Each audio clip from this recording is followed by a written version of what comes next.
All right, ladies and gentlemen, you know what I mean? It's Thursday. It's the prime time. It's the time of the day where you tune in and learn about everything basketball, man. Jam-packed show. As you know, this is the Just Citizen News podcast. You know what I mean? Put this emoji in the chat. So first guest, as you know, if you've been paying attention to the Twitter feed, you know it's a jam-packed show, like I've already said. First guest is a superstar, a lady that's out of Alabama, man, from the Central Time Zone. Destiny Lane Frazier. You may know her formerly from being at LaGrange College. For me, I'm Coach her daughter, but today we're going to dive deep and understand her story and how she's come to this point and why she loved the game of basketball so much. So with that being said, we're going to bring on Coach D. Hey, what's up? I'm good. I'm good. I'm good. Your skin glowing. You know, you got the blonde highlights. I like the vibe today. Well, thank you. Well, thank you. I try. Absolutely. Absolutely, man. Now I got the blood. Okay, you know what I'm saying? I feel special. You got dolled up for the show. I mean, we're doing something right, man. I appreciate you. Well, thank you. Thank you for having me on. I'm excited.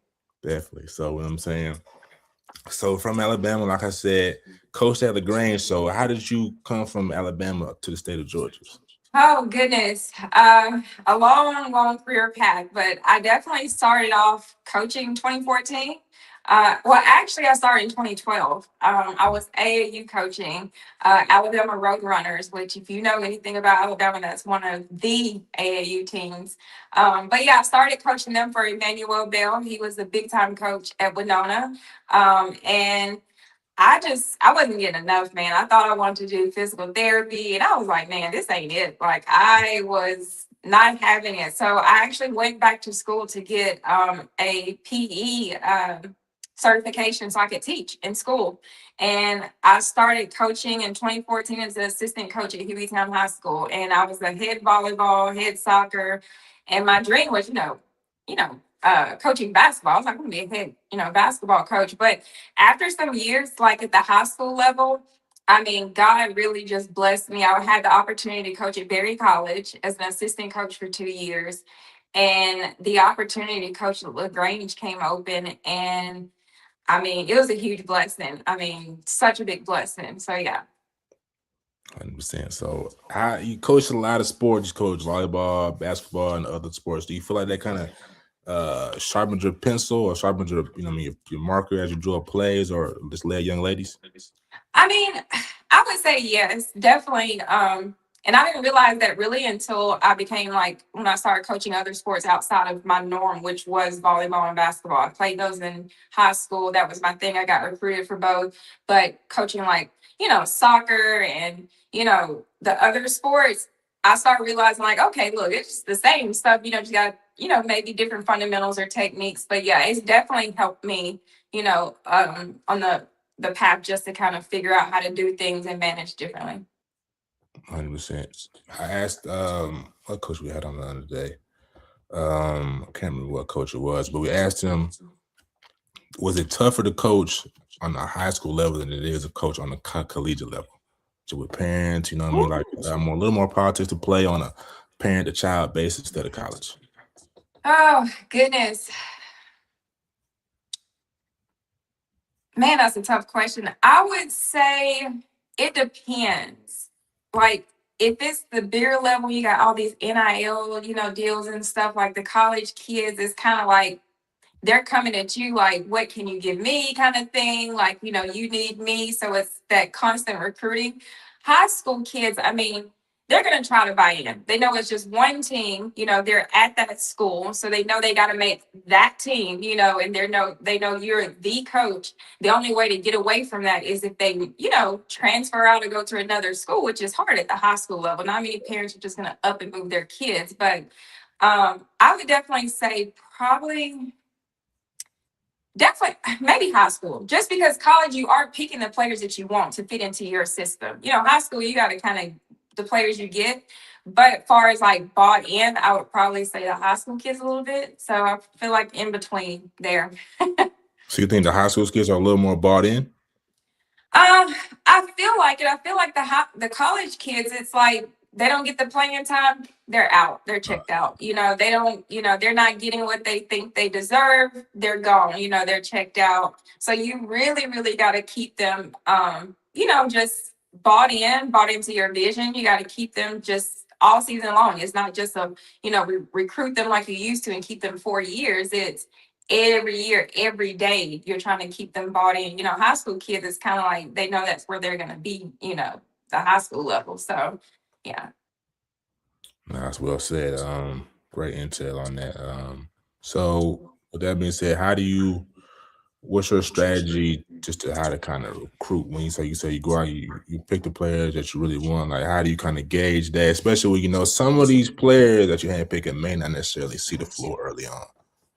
Yeah, for me, it's definitely I like to sit across from the bench of the player I'm looking at. I'm all about body language. I'm all about how they interact with their teammates, their coaches, just what they do when the game is up, when it's down, when they're subbed in, subbed out. Just I like that number one because for me, not the attitude thing, it's not, I'll deal with it, but if they're doing it with their AAU coach or high school coach or whatever, they're going to bring it with you. Obviously talent. And then for me, I have a certain style. I like to play a lot of pressure defense, get up and down the court. So I like the long, lengthy, athletic players, versatile. So it's really not more so of just a point guard, just a shooting guard, just a post player. Like I'm trying to figure out, can you be a 1, 2, and 3, or can you be a 3, 4, and 5? Can you be interchangeable? Can you push the ball, or can you go inside and guard the post, but come out and play on the perimeter? So for me, that's kind of what I look at. So I'm looking at, 5'8", 5'9", 5'10", even post players. I want them, around 6 foot tall, 5'11". I want them to be able to run the court. They can guard a guard. But obviously, when you're trying to fight, you're trying to get a 6', 6'1" girl basketball player. I mean, really, at that point, you're fighting the major D1 coaches, So for D3 and D2, it's a little bit harder just because, anybody over 6'1", all the D1 coaches are grabbing them. That's fact. That's a fact. So we'll take you back in time, back before it was calling you Coach D. It was calling you Destiny. You know what I mean? Yeah. You look tall. You look pretty long yourself. But I mean, just how was the game of basketball for you coming up, and how did you fall in love with it? Man, you know what? I actually feel like Sanaa Lathan in Love and Basketball when they asked her that on the movie, and she's like, when she fell in love with basketball as long as she can remember it. It was same thing for me. I mean, I grew up a daddy's girl. I was always stuck to my dad's hip, my brothers. I never did anything girly. Like I was at the gym hooping with the guys. Like I was not out shopping. I was not out doing the girl stuff. So I was always in a gym. And my dream was honestly to play for Pat Summit. That's what I'm going to do. And so I worked at it every single day. And so high school and college, before I got to coaching, my name was D Lane. Like no one has ever called me Destiny. It was definitely, D Lane. And so that was just my name back then. But yeah, the love for me started, I definitely would say around 9, 10. And I watch NBA because I was just like, it's not like I'm gonna play in the NBA. It's like I'm gonna be able to do that. And I used to love watching goodness, he played for the Spurs. I just went blank. I used to no, not Tim Duncan, point guard. Dang, I just went blank. But yeah, anyway, I used to watch them and I would try to go do the moves. Like if I saw something, I would try to go outside and do the move, and I would practice and practice to the point my parents would have to yell and get me to come in. They'd be like, hey, you need to come in. I'm like, 10 more free throws, whatever. But yeah, that was my thing. Like you didn't see me without a basketball in my hip. So at night, laying down in the bed, flipping the basketball up in the air, and I would just vision myself playing at Tennessee or going to the WNBA. That was my thing back then. So you love the game of basketball. It sounds like you were big on visualization before visualization became mainstream. You know what I'm saying? Why do you feel like that dream didn't come to fruition? For playing for Pat? Yes. Honestly, I come from a little small country town, little country school, and I did not get on a huge travel team until probably my junior year. Actually, Coach Bill, who was at Winona, found me to play on the Alabama Roadrunner, so that was the connection there. And before then, I played on a travel team for a guy, Mike Chase, who's now at Orange Beach. I coached him at Spain Park. Amazing coach. I think we were called the Swoosh team out in Trustville. And we really didn't travel far. We weren't exposed to the college coaches. And so at the time, I was getting like, the schools in the area that heard about me, UAB, Sanford, Jacksonville. I think Jacksonville had been following me since I was in like ninth grade. So for me, until I got on that big travel team, I wasn't noticed. And I think our first tournament was actually, it was in Virginia, I think the Boo Williams tournament. I'm sure you heard of that. Yeah. And as soon as I came back, I mean, it was letter after letter after letter. It was like all the mid-major, like D1, like, Tennessee Tech. I mean, just you name it. I mean, Stetson, just all kind of smaller D1 schools. Never the only SEC school that offered me was Alabama.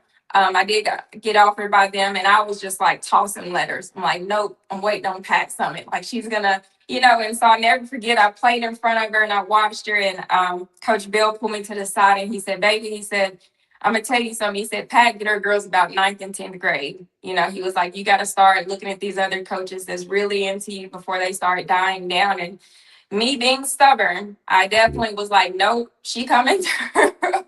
But truth be told, I went to her camp for 2 years when I was younger, and both years I got defensive player at the camp. And so, I had a picture with her, of the camp, and I'm thinking like, oh yeah, she knows me now. Like I got to. But yeah, I never got the opportunity to do that. So yeah. I commend you. I mean, we're like I was talking to a coach last night. We're gonna hear so many times where they're gonna tell you no. And it was actually an older gentleman. He was like, "Man, you're gonna hear so many times where the world is gonna tell you no, you don't want to do this. So you gotta be the person that, I can't do this." So I commend you for that though, you know what I mean?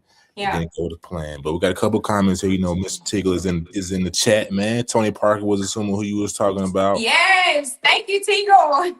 And he said, this one you were talking about the recruiting.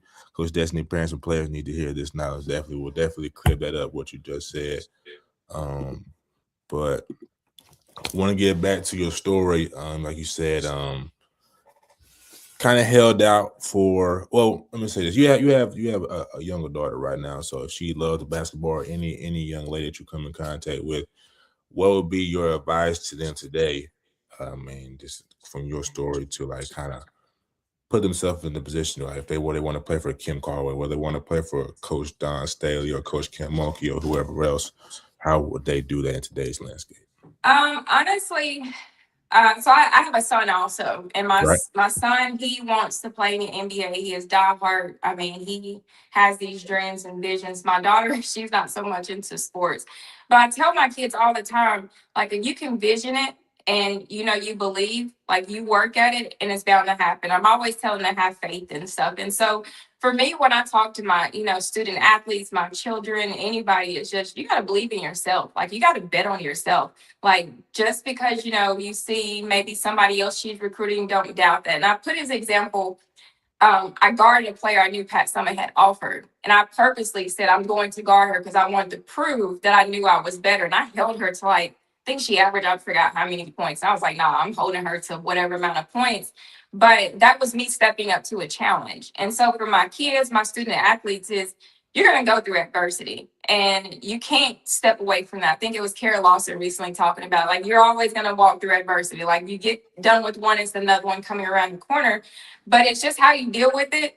And if you're willing to keep pushing for whatever goal, whatever dream you have, and you may not reach that, and it's okay, but long as you can turn around and say that you gave it your all, then I'm good with it, especially with my kids or anyone that I come in contact with. Like, long as you can tell me, like, yeah, I did everything I could. Like, I know for a fact I have no regret, then it's okay with me. So that's kind of, what I share with my kids and my student athletes. Dream big, ladies and gentlemen. More of the story. Went to college, much like loving basketball. You're going through. It's your first experience as an athlete where you're getting treated as a expensive horse. You know what I mean? You know what I'm saying? You get hurt in practice, they expect you to be up to the next day. They're gonna give you treatment. But I mean, through that adversity, kind of just how was that process and how did that prepare you to preparing for post basketball or post collegiate basketball? Um, I would say for me, everything that my coaches taught me at the college level, like I went through several different coaches in college. I would say that the times through adversity with basketball, going from training, practice, study hall, all that stuff, and the times I wanted to give up, like that's helped me with how I am now. Like I just can't. Like I'm just adapted to it. Like it's just who I am. You know, it's like it's the thing that's like, you know, if I want to get up and go to the gym, it's stuck in me like this is what I have to do. Like if I want to do something or if I want to whatever it is, it's stuck in me because I did that for so long. And that's what I tell anybody, like the beauty about being a, you know, a collegiate athlete is like the love you get from coaches, the love you get from the community, the love you get from the people on campus, and then the support. Like that alone, I mean, you're not alone. You're going through with people on a team from everywhere that's away from their family. And then you all are going through the adversity of missing your family, you know, the grades, you know, the image you have walking around campus. You can't be a normal, you know, student on campus. It's just so much. And, you know, it's kind of like you don't have those breakdowns. I've had, you know, athletes tell me they want to quit, they can't do it. Freshmen come in and second week, they want to go home, you know, and it's like the beauty of it is seeing them the next year at the end of the season, realizing like, wow, I'm glad I stuck with it. And then you see them moving on to how like they realize they're tougher with things. They're telling the next group, like, no, you got it. It's going to be hard the first week, but you'll get through it. Like, trust me, it's bigger things to worry about. And so seeing that and seeing that they're sharing with other people what you helped them with, I love it. Yeah. So you said something interesting about holding up a specific image. You know what I mean? I know that's different from male to female. So just talk a little bit about that as well.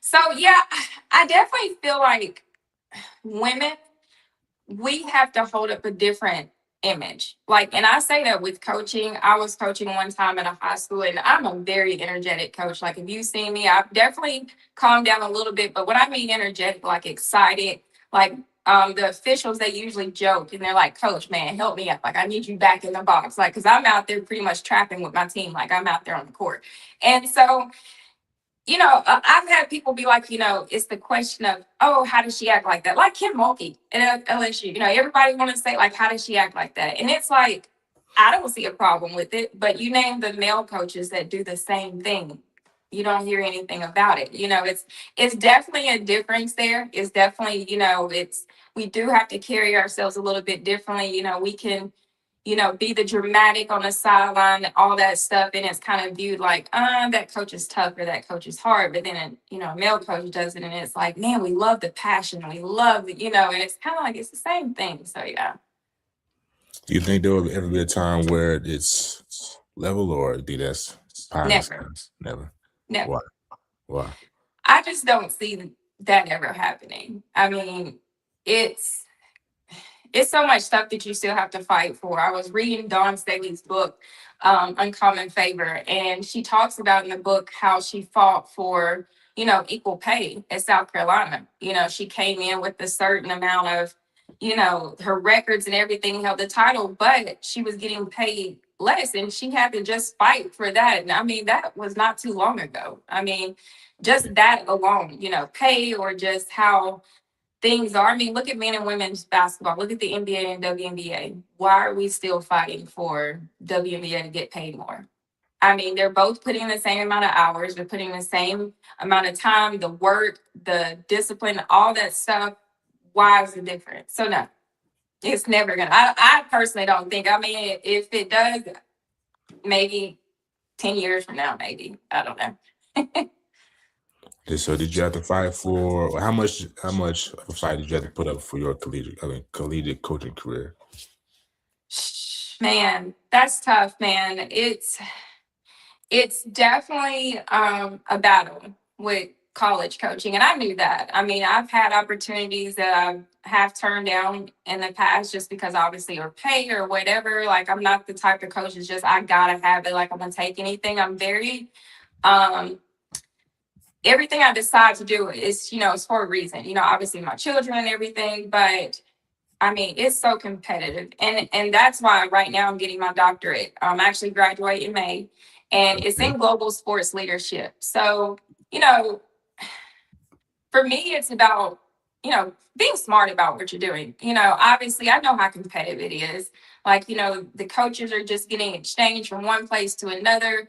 D1 assistant coaches aren't leaving. Most people don't want to do D3, and then D2 coaches are trying to get to D1. It's really tough. And then most people don't want to move. I have young children. So it's a lot that plays a part to it. And so for me, it was like, okay, how can I still connect with student athletes? How can I still be around that? And so for me, it was like, okay, well, the possibility of being an athletic director. I want to be able to help coaches the way, athletic directors for me has helped me in the past and give me opportunities and, help me, during those tough times of not knowing what to do, help the young coaches grow. And so that's kind of one of the things. It's like, okay, this is going to be in my back pocket. If, I decide to stop coaching, or if the opportunities stop, if God decides to send me on another path, then that will be waiting for me. But right now, I'm not ready to put down the whistle. Absolutely not. I would encourage you to keep going. So, but what we like to do on our platform, because we feel like our platform is reaching millions of people, you know what I mean? Or reaching the right people at the right time. So if you had anything to say to what to be to a potential college job, to a potential player that you could futurely recruit, you know what I'm saying? The floor is yours if you have anything to say. I would definitely say don't give up. I don't care what it is, just don't give up. I don't care what you're dealing with, what you're battling with. Keep your faith. Keep your head up. If you got to shed a tear here to do that, but don't give up. I don't care what it is. I don't care who's against you. Believe in yourself and don't give up. Something like Stuart Sky, I like that. That was tough. Let's see my calls is really so now you have multiple you have I'm saying you have children, you know what I'm saying? So what I'm saying, how much can you hear me? Hold on.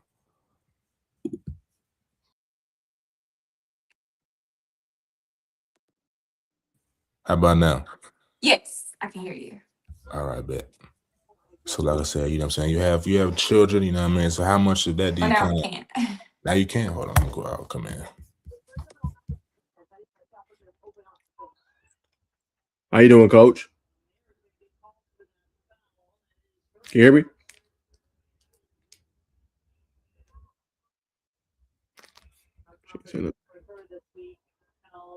How about now?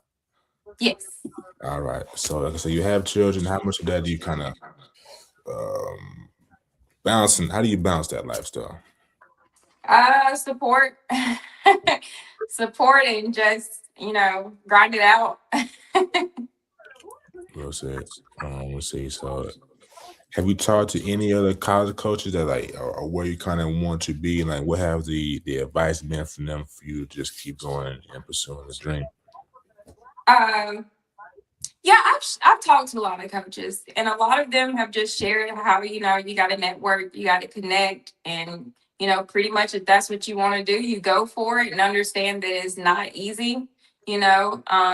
Some give great advice. I usually try to attend to the mom coaches. Like, that is my thing, is always talking to coaches who have children, young children, and just kind of get their perspective of things, like with their kids, when they're traveling with them, or just as they got older, just because I feel like, male coaches, they're just kind of like, but the moms out there, they really understand, because, college coaching is no joke. It takes time. The amount of hours you put in recruiting, film, practice, you spend almost more time with your student athletes than you do your own children. And so it's definitely, a sacrifice, So I definitely like to ask those coaches just, so they can give me motivation, to stick with it. 100%. My last thing I'll throw to Naj to ask some questions as well. What's your most favorite memory from coaching and playing? Let's do that. Wait, what did you say? Your favorite memory from coaching and playing? Oh goodness, my favorite memory. I would definitely say this past year when we played Emory University. That was it was something about it. And then the game. I mean, it was just a women's game. Tickets were sold out. I mean, the gym was packed. It was my first home game at LaGrange. And we went into overtime. That had never happened at LaGrange. Like Emory had beat LaGrange every year, every single year, about 50 plus points. And two Black female coaches on the sideline battling at it. I mean, it was just, my athletic director, she's a Black female, and after the game, it was just that we lost, I think by like 3. And the excitement from the crowd, just realizing like I can do it, like, and seeing the excitement on my athletic director face, like that alone, and just seeing my players, seeing the like vision coming to like, oh wow, what she's been working with, like we might have something, like that whole thing just alone, that whole day was great for me. And playing. What you say? And playing. And like a playing career favorite moment too. I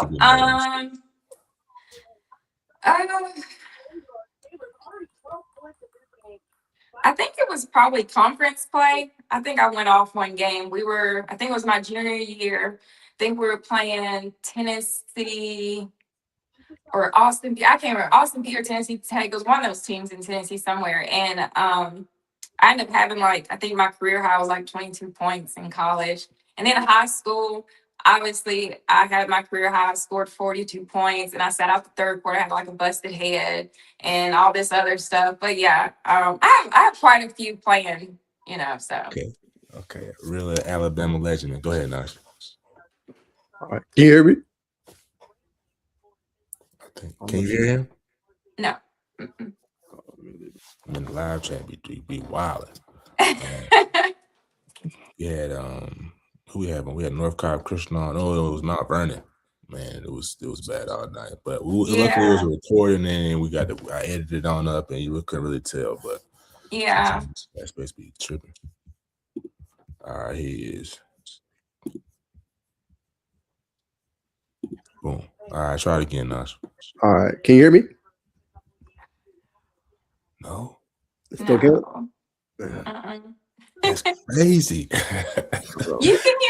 I can hear him, yeah. No, that's I can't. Probably not you. It's definitely it's definitely the space. It's tough. We are live, ladies and gentlemen. If you were ever wondering, we are definitely live. So what's your thoughts? So this is what, as we kind of come to a close, just what's your thoughts on the overall platform, the interview style, Far as like just the coaching part of it, or well, just coming on the platform, being able to tell your story, in short. I love it. I mean, I feel like everybody needs to tell their story. I feel like everybody needs the opportunity to really, so everyone can see really who they are, see kind of where they come from, a lot of people only see, especially coaches, just from the sideline, and they see the harsh, they see the facial expressions, but they really don't get to know them. They don't know their background. They don't know the passion behind it, what brings them here, what brings them into why they're coaching. So yeah, and somebody recently shared that with me, that I just need to share my story. And so it's the best advice I've gotten so far. So yeah, I'm so sorry. Nah, you good. You good. What kind of dog you got?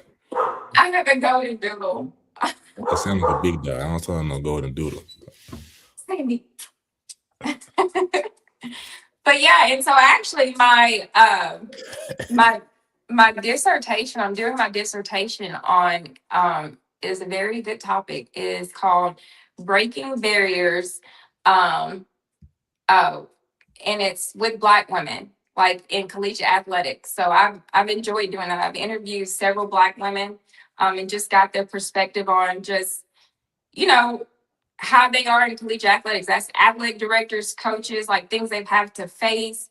And so that's been I really enjoy doing that. So it's just from our perspective of things, because that's a whole nother topic. But yeah, that's been my thing while I've been, sitting out, is just working on that, really trying to study the game more and, finish this up. So I'm glad that I'll be graduating that in May. So that'd be really exciting.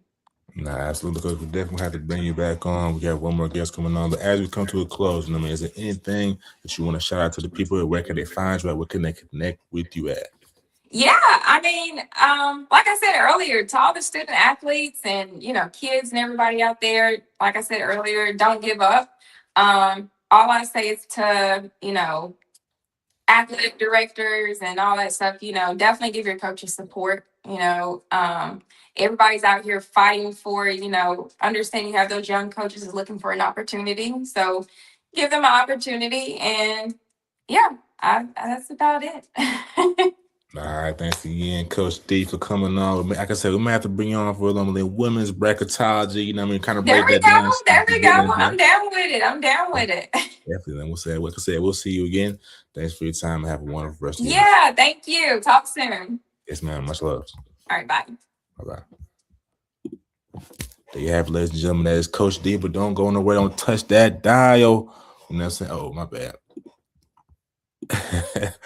Bringing on one, my bad, brother. You know what I mean? I know the audio was wilding, brother. Let that some time. We let that some time. We're gonna let it slide, but like I said, ladies and gentlemen, don't go nowhere, man. We're ready to bring on. He just left. We get ready to bring on one of the hottest hoopers on the South Side, man. He's been everywhere. Hooping for AE5. We'll be hooping with the Georgia Canes this year. Bobby Bugs, you know what I mean? The one and only. Come on now, we're about to go live. We're ready. Like I said, ladies and gentlemen, this is live. Like I said, one of the hottest hoopers in the state of Georgia, Bobby Bugs, Georgia Canes, right now is in the thick of things with the Dutchtown Bulldogs, man. So let's bring them on, man. What's going on, Bobby? Just unmute yourself and turn on your camera whenever you can, my friend. We'll get things rolling.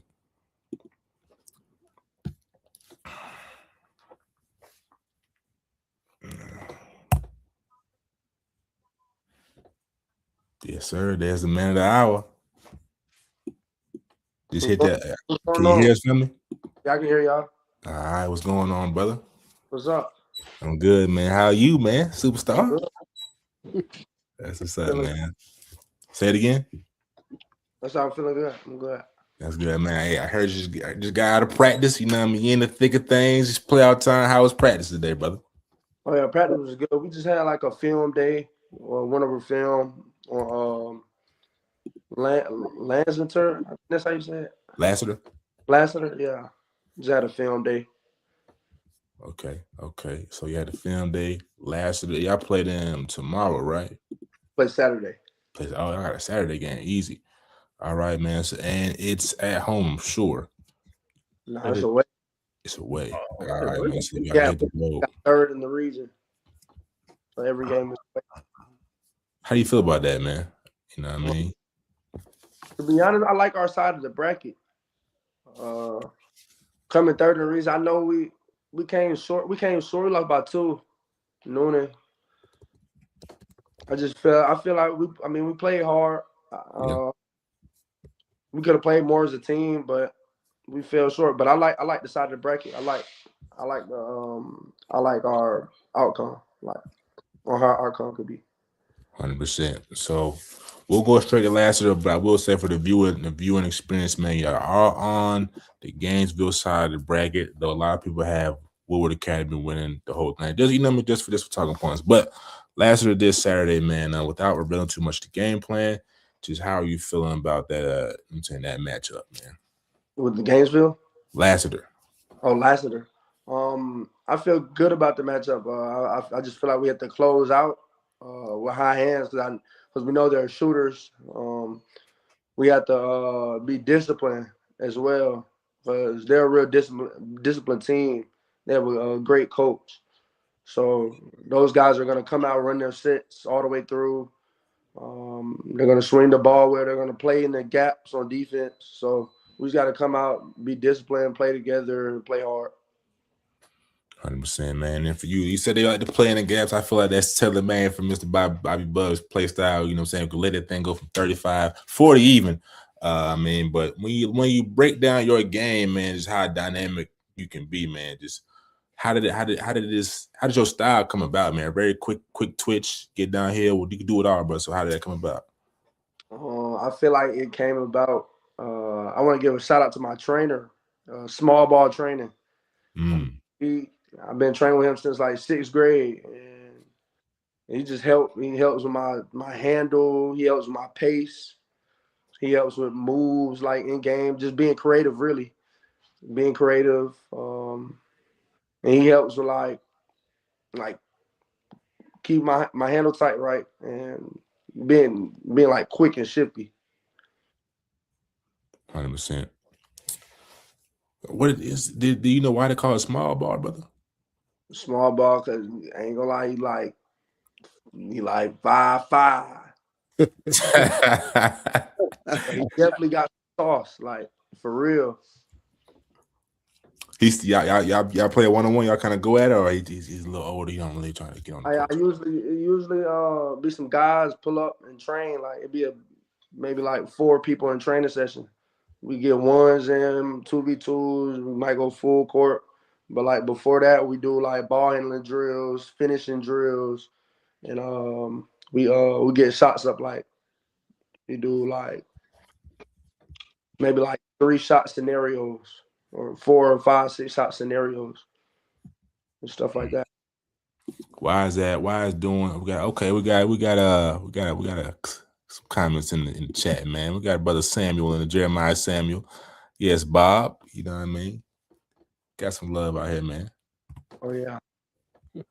So what I'm saying, when you train, actually we'll leave that up there just for viewing experience. When you train multiple shot selections, shots for different opportunities, man, how does that? What does that really do for your flow state on the court? If that makes sense. Like for in game, it really just helps with confidence. Really, I feel like confidence is a big part with basketball. Like if you don't have confidence, then you won't really, you won't really perform court. You're gonna second chance a lot of shots. So I feel like all those scenarios, it really just it helps me in game. Like maybe like how can I say this? Those scenarios they help me in game by. Take your time, bro. But can you say the question again? Yeah, so like I said, when you're doing multiple shot selections, that could when you're practicing multiple shot selections, how does that help you just flow in game to where you're not thinking necessarily second nature?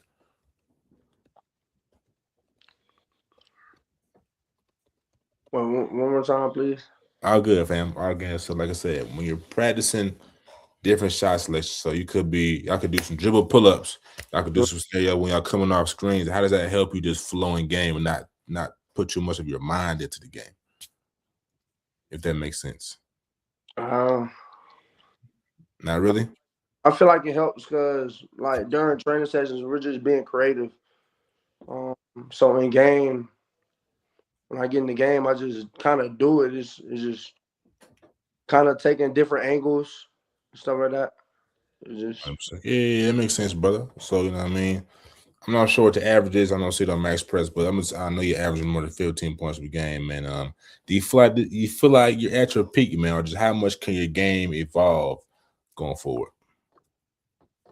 I don't feel like I'm at my peak, but I feel like my game can definitely evolve more. You can definitely evolve more as far as like playing like the right way, like letting the game come to me more.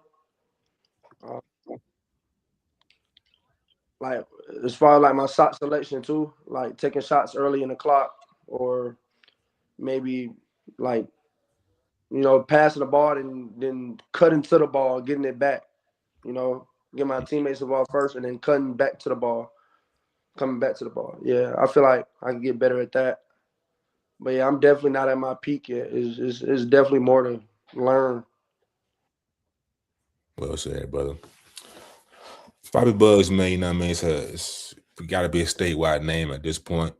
Still an unsigned senior. Why do you think that is the case?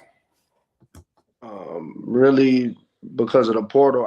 I've had like coming into my junior year, I had like 3 Division I offers actually. I had Cal State Bakersfield, I had Georgia State, and University of Illinois Chicago. I just feel like the games are getting older, and I don't have a problem or worry with like maybe going the JUCO route. I feel like the game's getting older with the transfer portal, and they want older guys that are more experienced and stronger. Right. I agree. I think the Jew corral is just as good. You know what I mean? You probably still get some incentive, you know what I mean, to play. But why are you why are you comfortable with going to Jew corral, even though some people are like, nah, Bob, you get D2, D1. Why are you comfortable with going to the Jew corral? Because my goal is to go D1, and I feel like if I do have, and I like to bet on myself. I do have a divisional offer, but I feel like if I want to like be the best version of myself on D1 level, it'll take time. Like I'll go JUCO, get stronger, learn the game more, and then bounce. I might go JUCO for 2 years. It just depends on where the ball takes me, where God, like what God has for me next step. Amen, brother. How have you kind of chopped it up with your counterparts, your friends, or people that you see just on the court, man, just talking about that same situation? They may be going through the same thing. What's been your advice for them, and vice versa? Advice for them, just to really just keep hooping. Just don't really worry about the looks. I feel like you should worry about your performance. Like worry about how you're doing in game. You just keep hooping. Really, you gotta perform. 100%. Last thing for me, I'm gonna throw it to Naj. We talked about last year, just kind of bringing back full circle from my this part. Play last year this Saturday at 4. You know what I mean? How good is this Dutchtown team in your opinion? How far do you think y'all can go? I feel like we could go. I feel like we go far. I mean, we have like I feel like the best defense in Georgia. It's just when we play as a team and everybody's not, trying to go one on one. We play as a team. I feel like that's when games get going for us. Like we get going, we play as a team. Our offense generates from our defense. I mean, just energy. I feel like I feel like we win state this year. Really, I ain't gonna lie. I feel like we get Gainesville because we only lost to them by 1 in overtime. And they have size over us, but we got the grit. We got the hard work on defense. You feel me? We're gonna sit on defense, and we just gonna play hard throughout the whole game. Well said, Mr. Dutchtown's in the chat. Go ahead, Nas. For you, Bobby, obviously with your talent and obviously you being pretty well known here in the state, why did you decide to kind of just stay with, obviously Dutchtown? You could have easily went somewhere else, but you decided to stay loyal and get out the mud and try to, obviously get this team where you wanted to be, which is a state champion. Why did you decide to stay? I decided to stay because my coach, he doesn't really worry about like winning games, or let me word it different. He likes like to pour wisdom into us. It's not just all about the game. It's about like how we're gonna be in the world. Like we're young black men, so like he really just um, he really just teaches us throughout practice, throughout the day. He just teaches us like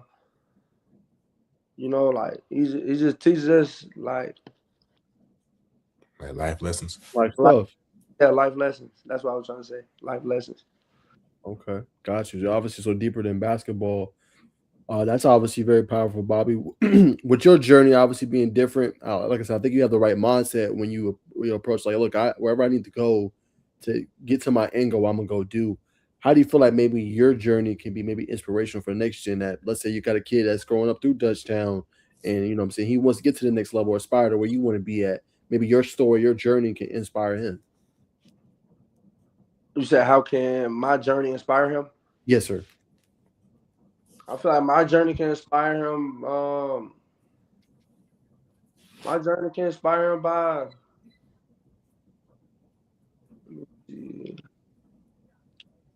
like as far as like what like Like everything. yeah, like everything. Like, you going small ball training, right? You being underrated guard, still unsigned, right? You maybe having to go to JUCO route. How can that maybe help somebody that's coming through the same ranks as you?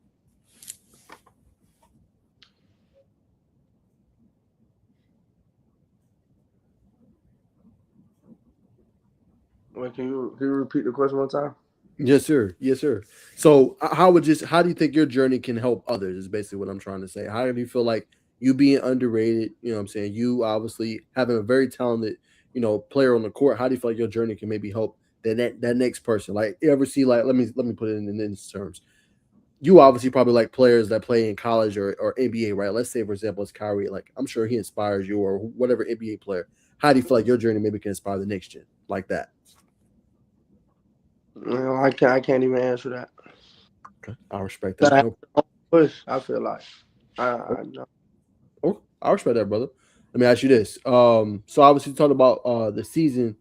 How do you feel like the season has went for Dutchtown? What do you guys feel like you can? I know you obviously want to win state. Defense is really good. How do you feel like you guys have grown though this year? We've grown as a team a lot. I feel like from the beginning. Definitely playing more like definitely playing together, running through more sets. How we've grown through the season. Hmm? We really haven't. I mean, we've been in tough games. We haven't got blown out or nothing. We've only lost. We've been in every game has been a close game. So I feel like now it's just all based on who's the most disciplined.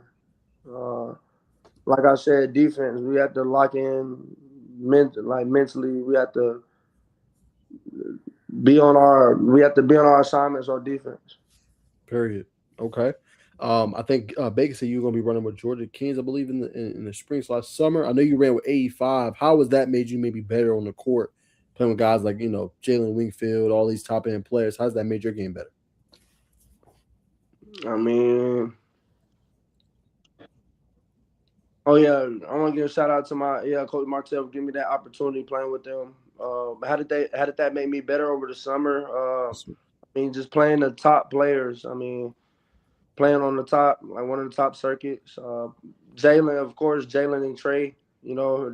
They have a lot of great looks. So playing with them, I had to come with my game too. You feel me? So playing with them, you know, they're great players, and playing around other good players that have like IQ, the game just gets easier. So I feel like playing with them and other high level players, like the game is easier. It isn't much to it. Just go out there and play, have fun. That's it. Okay. Let's go to back a little bit. Maybe when you were younger, why did you decide to play basketball? Why was basketball something you just enjoy doing? Why did you pick up the basketball in the first place? I grew up playing like baseball, football. Basketball came like later, like middle school, like fifth grade. But I'm just an athlete, really. I just like you said, I was inspired. Like I'm like watching Kyrie, LeBron, watching Ball is Life and stuff. Like all that. That is just ball. Like just it just looked real fun to me. Like I just picked it up and I just couldn't stop. For sure. Let me ask you this: since you watch Ball is Life, what is your favorite mixtape you've ever seen? I like Seven Woods. He got a hard mixtape. Um, it was like a small guard. He was nasty. I don't know his name, but he had. Who was it? He from Georgia? I don't think he's from Georgia. Okay, those are some good names though. Okay. Seven Woods. Florida. Okay. Okay, got you. Let me ask you this: do you watch a lot of the collegiate game at all? I do. You do. What teams or players maybe that you like to watch, or what is your overall thoughts of just the college game? I like Arkansas. I ain't gonna lie. I'm a Yes, sir. Darius Aco fan. I like how he gets to his pull up, He's quick. And his teammates too. Malik Thomas, I like his game. He's nice. And then what's the other guard? Billy Richmond. Billy, and then they have another one. He went to Camden. Oh yeah, you like DJ Wagner. Yeah, Wag tough. I like Arkansas. All right, my guys are a fan of Arkansas. All right, man. So we'll put you on the books a little bit. Just want to get your opinion since you are an athlete. Maybe you've heard about it, maybe you haven't. But the whole situation with Darren Peterson, obviously you know about number one overall picks. What do you think of him just like kind of, subbing himself out, everything that has going on? Like, what's your thoughts on just him maybe being the number one overall pick? Do you think it's well deserved? Do you think some of the stuff in media is being overblown? Just what's your thoughts on that? On DP, DP. I feel like he deserves. I mean, he's been hooping, but like as far as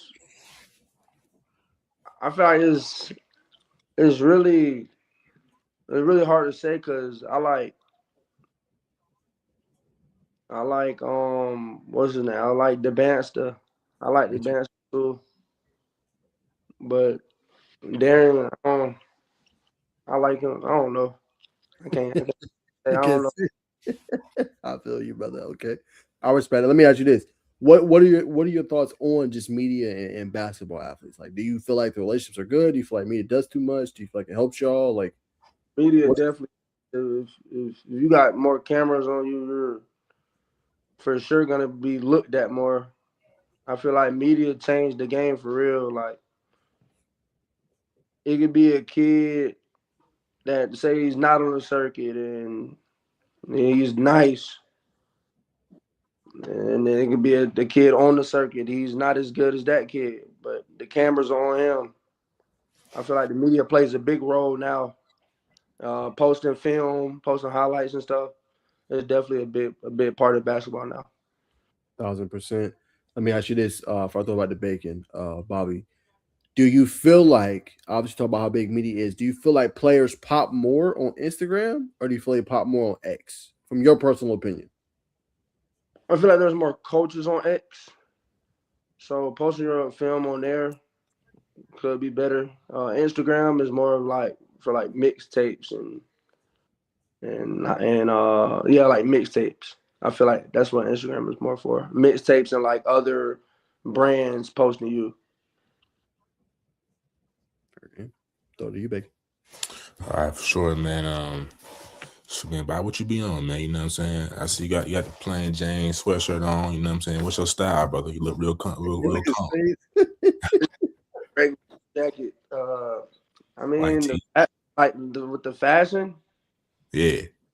I like the chill. I like joggers and stuff. If I go out, I like skinny jeans. I kind of like the baggy jeans too, like the denim. I like denim a little bit. Then like graphic hoodies and jackets and stuff, like Instagram brands. Yeah. I'm a big Jordan person, like 3s, 4s, 8s. I'm a big Jordan person. That's it, 3, 4, 8. You don't go, you know what I mean, 15 futuristics. Nah. I like the 6s. The 6s, and I like the 12s too. And the 11s. Okay. That's about all I'm a rock right there. No ones. No ones, nah. I don't like high top. You a low top guy. Okay. That's tough, but I thought you was a one guy. I thought you were going to say, yeah, man. I like the what's good? The band ones, Shadow Backboards. Come on, brother. It's all love. It's all love, man. Real chill on the fashion side, man. What type of music you listen to pregame? You know what I'm saying? You a classic type of music, classical music guy, calm before the storm, or you on the YB, or you know what I mean? No telling. Before the game, I don't really have a specific person, but I listen to a lot like a Huncho. Y'all know Huncho? Yeah. Baby. Sometimes I might be in a YB vibe. I don't really like all the screaming, but I like Little baby, yeah, something like that, like little baby, yeah, Huncho. You know what I'm saying? When do you know it's gonna be a big game for you, brother? You know what I'm saying? Is it just a feeling, or is it just after the first shot? How do you know we're gonna go for 20 plus? Really, it started warm ups. Like if I'm having a good warm up, warming up hard, if, yeah, not feeling sluggish in the locker room, like stretching, or like yeah, it really starts your warm ups. If I'm having a good warm up, then I know my game going to be good. Like if I'm in shots and warm ups. I bet. So say you don't have the best warm up, but it's a big game, it's region championship games, playoff game, and you know your team is looking for you in the fourth quarter. How do you kind of flip that switch and kind of lock in? Probably not probably, but by getting downhill, playing off the ball, maybe. Yeah. Like if I'm turning the ball over or if I'm not having the best game, playing off the ball, get my teammates involved, and just getting downhill, getting to the rim because I'm quick, getting to my pull up more, playing off the 3-point line, like cutting to the rim, cutting to the basket, cutting to the flash into the middle, stuff like that, getting to the rim, really. What's an area in your game that you would like to see improve? Could it be defense? Could it be facilitating? What is it for you? Definitely facilitating, like attacking gaps, getting my teammates open, seeing reads better, and definitely defense. Not turning my back to the basket, like not turning my back to the ball. Keeping my guy in front of me staying square, staying in the gaps, talking. Being a leader, really. You know what I'm saying, and despite those things, you know what I mean, I still feel like top 5, top 3 best scorers in the state of Georgia, man. So with that being said, man, why do you feel like, you know what I'm saying, you're one of the best scorers in the state of Georgia, if not the nation? You know what I'm saying? I feel like one of the best scorers, one of the best point guards because There you go. I bring like that sauce to the game. Like I bring that, like my pace, as far as like my pace, my handle, getting to my spots. I feel like I definitely one of the best at like what I do. Getting downhill, using my speed, playing off the ball screen, playing off the flat screen. I just feel like, yeah, I'm definitely one of the best at that. Playing off screens or maybe like full court, like one-on-one. You happen to stay in front of me. I feel like I'm either gonna get past you or I'm gonna get to whatever I want, like my shot, my step back, my bump. I'm getting by you, dumping it off, finishing. I'm athletic too, so I can finish around. I just feel like, yeah, I'm one of the best at that in the state. Nah, in fact, I ain't gonna lie, man. You really play one of them DMV boys up there in Maryland or something, man. You got some relatives out there, bro? Nah, I grew up like ballers. Like I grew up watching like Jelly Fam and stuff like that. Like that really inspired me. Like I just like that style of play. Like skip to my lose, stuff like that. I like that stuff. It just like brings art to the game. I just like how it look. Nah, brother, I ain't gonna lie. You're definitely an artist on the court. So who do you watch the film the most of? You know what I'm saying? College? Are you watching? Yeah, who you watch a lot of film of, brother? I watch a lot of film on Kyrie. I watch a lot of Kyrie highlights. I watch a lot of his workouts. Even like his workouts before the games. I like if I'm gonna get shots up in the morning, like before that, like maybe in school or like when I'm at home chilling, I'm watching his highlights and I'm trying to copy his stuff. I watched a lot of Rob highlights, like his high school, college highlights. I watched a lot of Rob. Darius Aco, who's at IMG in high school, played UIBL. I watched a lot of that. It's a long list of players I've watched. I just like to copy different play styles and add it to my bag. Now, so it's like you a hoop head, but so I know this is gonna make a lot of sense to you. You know what I mean? I love watching people's pregame. Like Switch Coach does a great job of. He did was pregame with Kyrie. You know what I mean?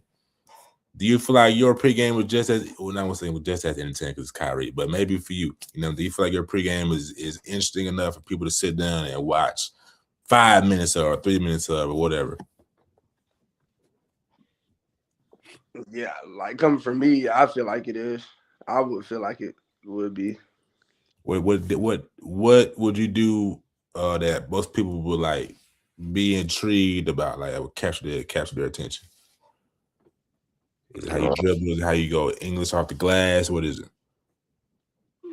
Probably starting off with some ball handling and then getting into like finishes, like floaters, getting into finishing on the like opposite reverse side of the basket, and then after that going to my pull up and just working on working backwards, like working from inside out.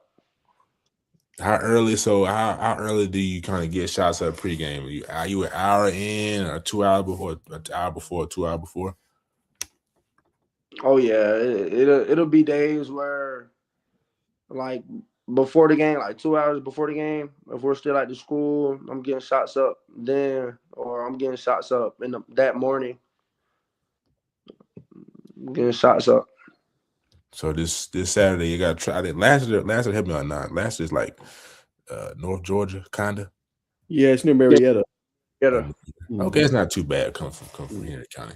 You know what I mean? So, but obviously it's a shorter. I'm not sure what time I'm gonna get up to the gym, but it's a shorter warm up that you kind of get to your own gym and get loose. So, like, what's your game plan? How to still be prepared to still be as thoroughly warmed up for that playoff game this Saturday? My game's plan for being warmed up for this Saturday. Mm-hmm. For sure, start off with a good stretch. My legs got to be loose when I play. So my stretch, and then you said it's shorter time. Well, because you're going to an away game. If you a home game, you're like, Coach, I'm gonna get to the gym. So on such time, you go into a different gym, which you ain't got that control.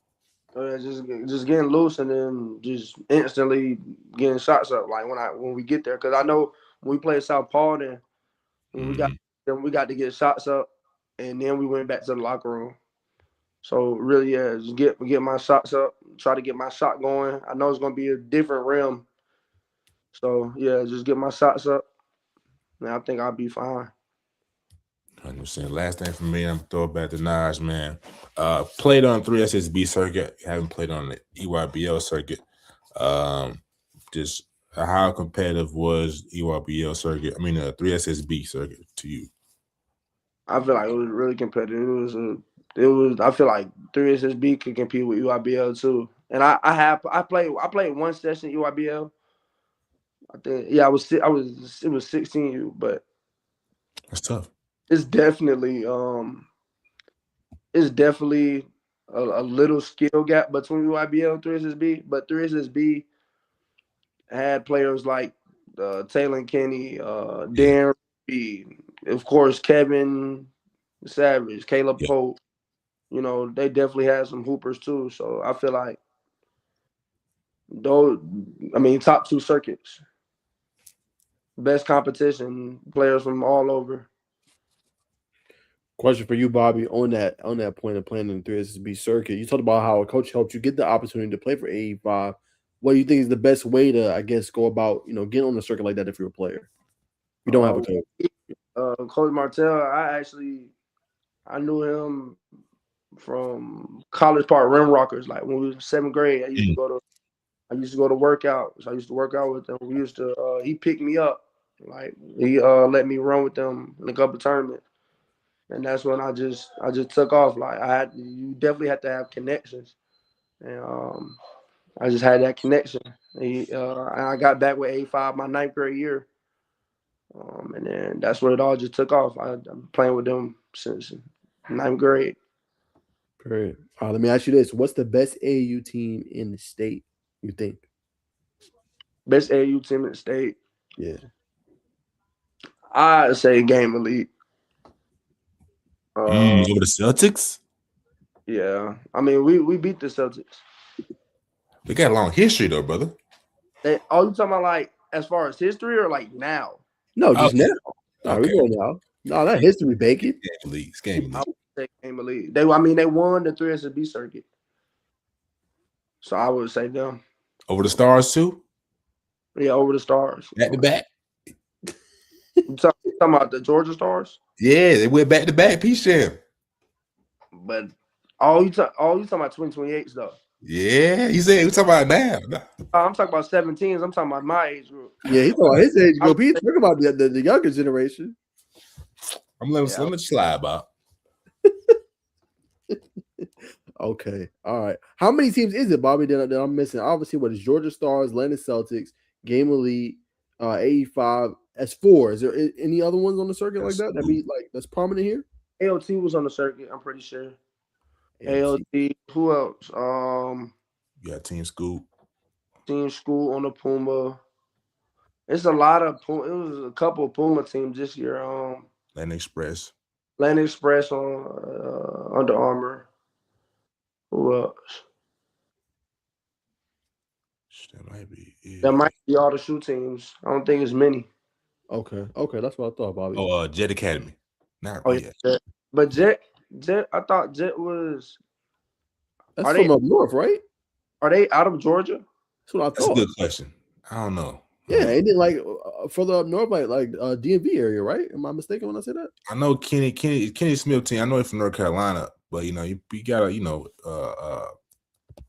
at Pace Academy. They're in Georgia, I'm pretty sure. So Jet too. Yeah. Okay, got you.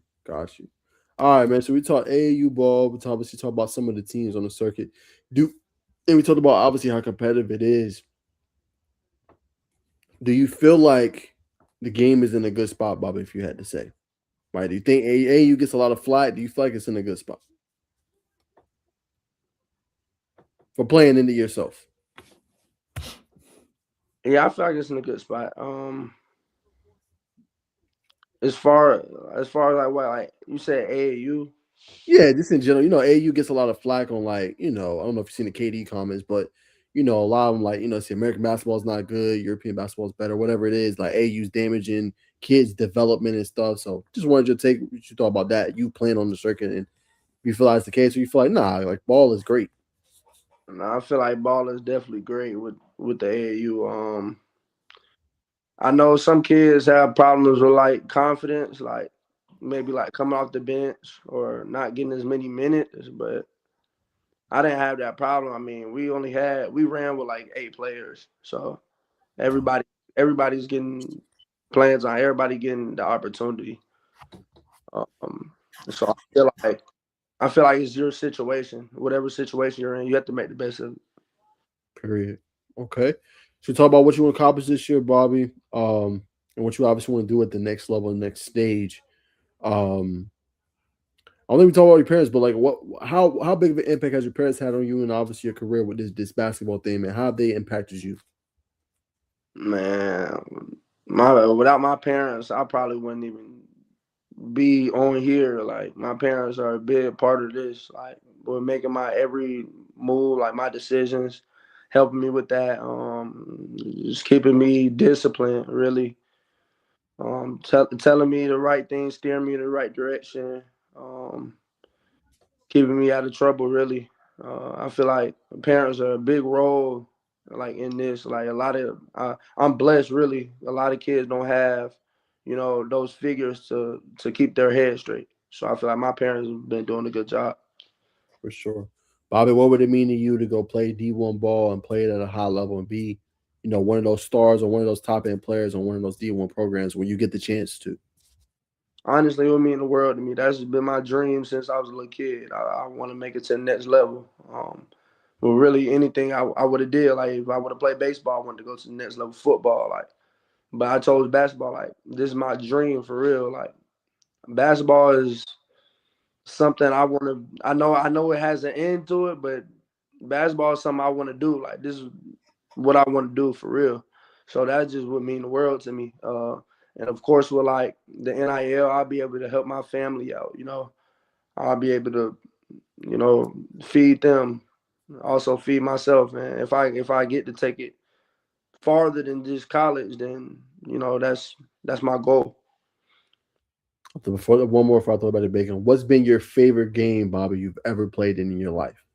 Go back to youth ball. Yes, sir. Favorite game. Like out of any game. Any game. Like this one, like whenever you think ball, obviously before you hit college and everything, you're gonna always remember this game. This game. Like this one stood out so much. Yes, sir. Man, it's a couple of games. But most recently, I say the game I came because I had came back because I didn't play 85 for this session, and I came back and I played with them, and I came off the bench and we won this big tournament in Georgia. We played the Celtics. That was like one of my biggest games. I went crazy, and the mix is actually on my page. But yeah, I feel like that was definitely one of my most memorable games. 100%, brother. So, man, as we come to a close, Brother Bobby, again, we appreciate you for coming on. Appreciate you for speaking your piece, man. Okay, we got some comments. Team loaded. Oh, you did. Oh, yeah, Team Loaded, my 16th year. Yeah, that was definitely Team Loaded. We played them at the end of the year. We was playing up 17s. I think at the end of the half, at the end of the second quarter, I caught two bodies coming down the middle. I came down. I made like a move off a ball screen. I came like in the half court. I came down the middle. Boom, took one dribble, punched on two people. That was definitely one. Yeah. You said it's on your page? Yeah, Twitter? On Instagram. See if you put it up real quick, Naj. Let's see, it was at the Adidas Memorial Classic. And Adidas Memorial Classic this past summer. He got snub player of the year. Okay, we got a lot of love, and here we go. He said this is prediction for the Final Four: Dutchtown versus Woodward, Tri-Cities versus Wando Final Four. That'd be tough. A lot of people not talking about Wando Brawl like they should, man. But I know Jaron will go crazy. That's I actually played with Jaron Samuels. He go to Wanderbear. That's his dad typing comment section. Nah, shout out this pot. Yeah, go ahead. Man. Say it again. He's committed to Furman. Yeah, he's gonna be tough. I'm gonna keep my tabs on Samuel, brother. They like that for sure. So you know what I mean. Y'all got a really close relationship. You know what I mean. Just how impactful had that been for you on your journey? What can you say again? I said you got a real close relationship with the Samuel family. How impactful has the family been on your journey? Oh, very impactful. Jaron is just a great person. Like you can't get rattled. I mean, it's been very impactful. I mean, I've been playing against Jaron probably since my 9th grade year. That's when I first met him. Like my 9th grade year. It's just been an honor to play with him. A great player, a great family, a real positive. Well said, brother. Was this the one, Bobby, you said? Oh, that was in California, actually. I ain't gonna lie, I was playing good in Cali too. This was this past summer too, like at the end of the summer. We went to this 3SSB tournament in Londra, California. Gotcha. Londra, something like that. Londra. Man, that's another good question. I mean, you know, you played across the nation, but you know, everybody don't get to, you know what I mean, everybody had been to California by the age of 17, I'm assuming. You know what I'm saying? Do you ever think of that? That you know, back in basketball is taking you across the nation? Across the nation, like the different states.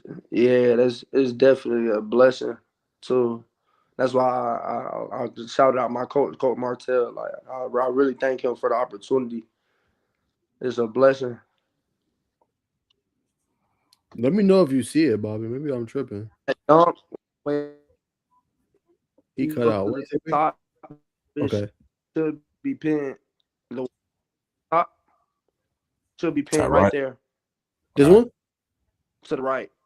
To the right. Yeah, Got we it. played at next play. At next play 360. That just if you can zoom in, you probably just better. Oh, I seen it. I wish I could zoom in on the web. It don't let me. Can pinch it? Nah, it don't let me, bro. That's I tough. see it though. He did dunk on two people. That's disgusting. Lord. and they had an Auburn and Tennessee commit on there. I mean, yeah, the people, Nate Mint. Yeah, damn, he did. And a guard on their team plays with Auburn. That's tough. Crazy. That's and Nick and only lost by like 8. That's crazy, bro. Yeah, that was nasty work. Sheesh. Who else is on that team? I think Peaks, Ashton Peaks was on that team too from DMV. That team was tough. But nah, brother. Say it again. My bad. I didn't mean to cut you off. All right, man. Like I said, appreciate you again for coming on, brother. You know what I mean? We all like to give a platform where, you know, my guest has a spot on the show where they can, you know what I mean, plug anything, say anything, you know what I'm saying, get anything off the chest. So, brother, the floor is yours. Do you have anything to say, and where can they find you at and get in contact with you? You can find me on X at I am Bobby Bugs. You can find me on Instagram at Bobby Bugs. Bobby BOBBYYBUGGS. And that's about all. All right, so no more, brother. Thanks again for coming on the show. Ladies and gentlemen, you can find, oh, my bad, Najeh. You can find Bobby Bugs and the Dutchtown Bulldogs this Saturday at 4 p.m. sharp. Don't want to be a minute there less or a minute there after when they play last of the 4. It should be a classic. And you know what I'm saying, we'll keep y'all tapped in with what Bob's got going on in Dutchtown, brother. And we'd love to have you back on again, brother, if you'd be willing to. But thanks again. Oh, yes, sir. Thank you for the opportunity to be on here. Definitely, brother. Much love. Be blessed, brother. Yes, sir.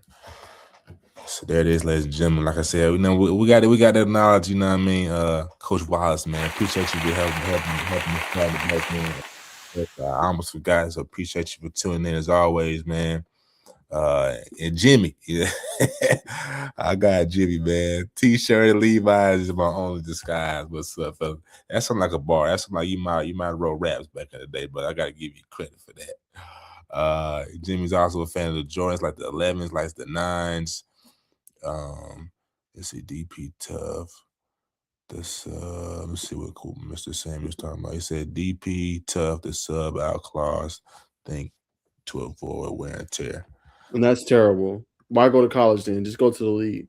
Why are we doing wear and tears in college? Respectfully. Yeah. I get it. But what are we doing? What are we doing, coach? Wear and tear? Are you in the league? It's 1 year. Kyrie played 11 games, coach. He didn't got 3-4 contracts in the NBA. What are we doing?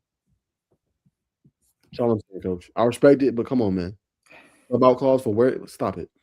You play way less games than NBA. You play at 40, and they pay you. Coach, they paying you millions of dollars. Like it's not like they paying you. And we pay you on the tail. You pay a little 50K. You're making millions of dollars. Coach, it's so bad. These colleges are now thinking: is it better to get 3 $1 million players instead of 1 $3 million player? But the thing is, brother, somebody's gonna sign that De'Aaron Peterson.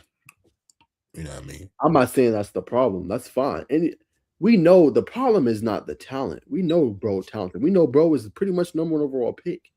It's the mindset. Go look at Darius Acuff and what he just did a few weeks ago. 49 points on a bum leg. Didn't make no complaints. Said, no, I need to be there for my teammates. That's what I be saying about the generation. Like, it doesn't make any sense to me. I get it. You got to look out for your own interests and your own stuff. But like Bill so said, you want to end all that talk? Finish games. Simple. Finish games. We're paying you too much money. If that's the case, the NBA was just go to the league. But again, I get it because you can't. You have to go one and done. But that's what they didn't do. Just make it go straight to the league. That's what he would have did. Yeah. You know what did they call that? What's it called? The term for that? Load management. That's it. Load. Why are we doing that in college? It's not a good look. Let's not. No. Go do that in the league. Don't do that in college. Nah, don't even do it in the league, man. That's here already, so there's nothing.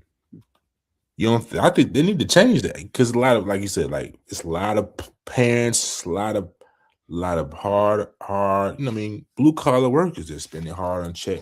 They want to go see. LeBron. They want to go see. You think they care? DP. I mean, huh? Do you think they care? You should care to a degree. You have to care. No. Do you think the players care? I think so. You look at All-Star Weekend. It's been a lot of talk about we got to put on. I think it's gonna be a change in the guard here soon in the NBA. I don't think they constantly like Steph Curry is gonna be in the 3-point contest in the next couple, I think next year. So I don't think you have that come You out. talking about them stars? The players and Adam Silver aren't putting a microscope on this because people can walk away and spend their money elsewhere. They can, and they need to realize that. But I'm not blaming the Stephs or the KD. I'm not blaming them. They're not the problem. It's the other ones that just, I'm making this amount. I could just do whatever. No. You said people are playing hard on money to see you. It comes down to, I think somebody put in the comments the other day, just shorten the season.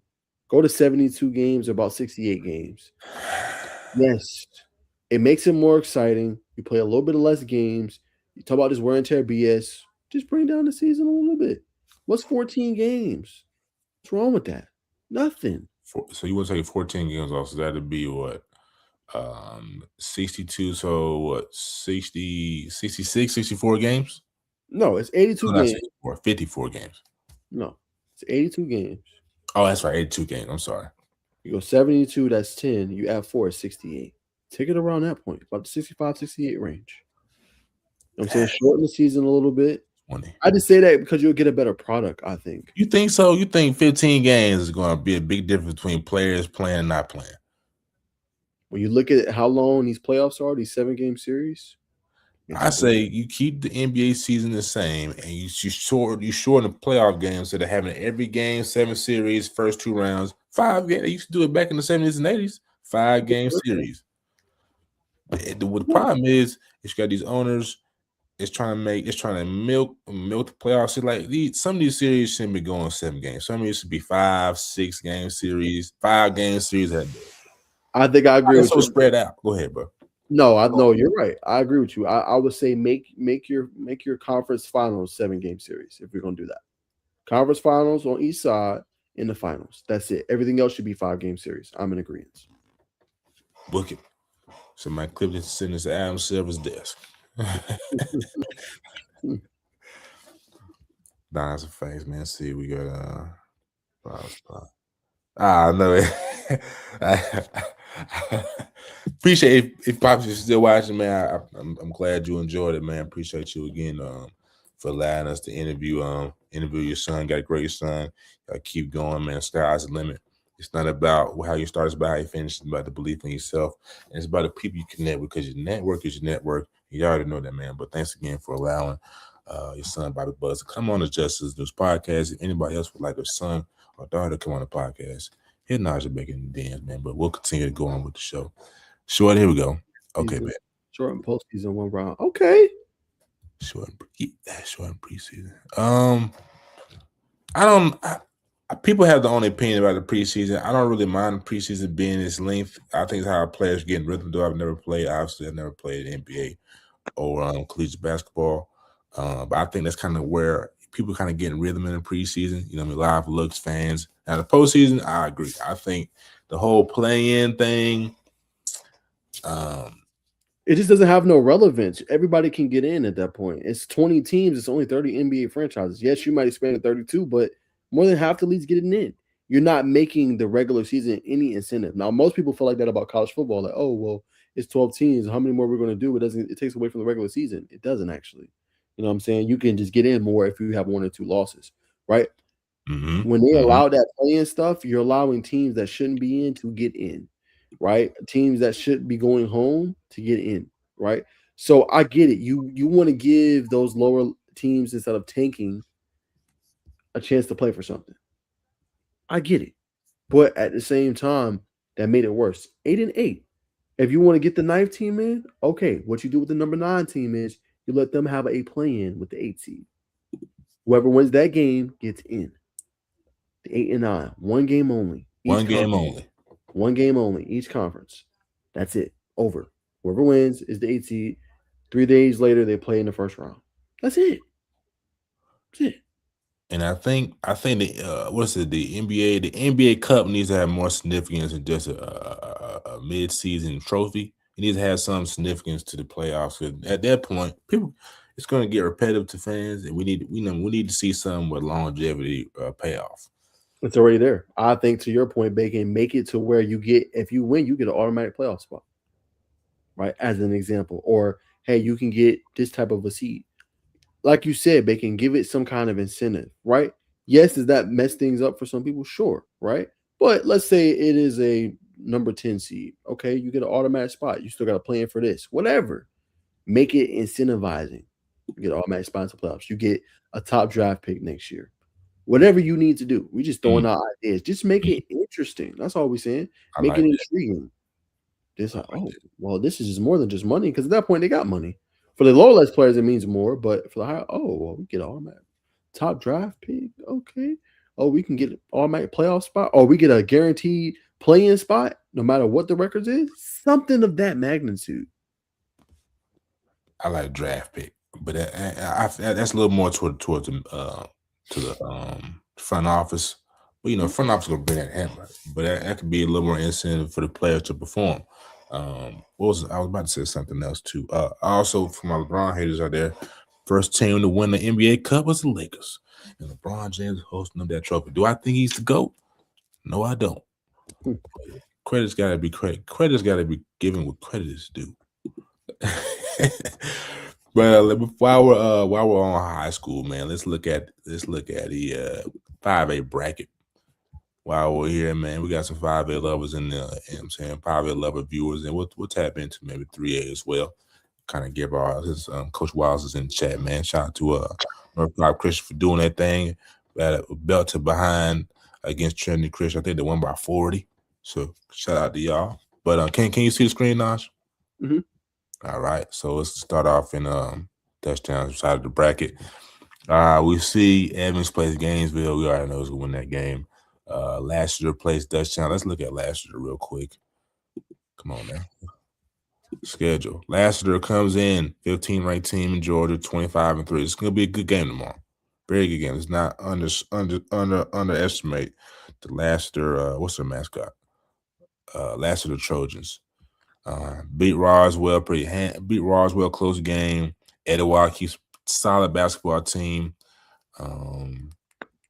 Let's see, Hiram, North Springs, bad loss. We had on the North Springs football head coach this past Monday. Checked it out on YouTube. Beat Norcross by 10. Like I said, man, Wesleyan. I'm thinking about the other green team. All right, so it beat Woodstock by 10. Like I said, Lassiter is not a team that did lose to Woodstock at Woodstock, so that's something to keep in mind. Came back around and beat them. So I haven't seen this team. Let's look at the roster real quick and see what they got in their size. Of course. No information. So let's go back to the bracket, man. It's gonna be a good game. I'm gonna rock with Dutchtown. I've seen them in person. They have a good mix of athletic wings. Bobby's big time. If they have no answer for Bobby, number 5 as well. It's gonna be a close game, but I'm gonna give the edge to Dutchtown because I think they have bigger shot makers, and people have kind of been more in that 5. Not to mention the head coach. They got a great head coach who's won before. I think you got to throw that into the equation too. So for that reason, I'm gonna roll with Dutchtown. Anything you want to add to this side of the bracket now? So we're on it.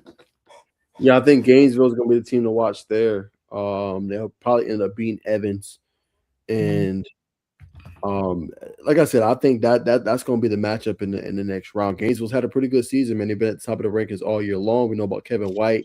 Like Bobby said, they lost by 1 point against them. A rematch at Gainesville, that'll be a very obviously intriguing one, to say the least. I think Dutchtown should have enough to get over them. But then you have to travel farther north to play Gainesville. So that'll be an intriguing quarterfinal matchup.